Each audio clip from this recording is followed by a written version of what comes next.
हनुमान् श्रीपदो वायुपुत्रो रुद्रो नघोजरः अमृत्यवीरवीरश्च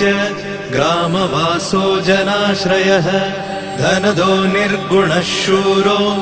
वीरो निधिपतिर्मुनिः पिङ्गाक्षो वरदो वाग्मी सीता शोकविनाशकः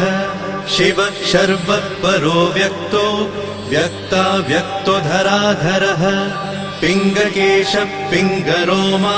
श्रुतिगम्यः सनातनः अनादिर्भगवान् देवो विश्वहेतुर्जनाश्रयः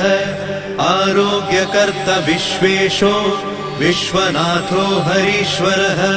भर्गो रामो रामभक्तः कल्याणप्रकृतिस्थिरः विश्वम्भरो विश्वमूर्तिर्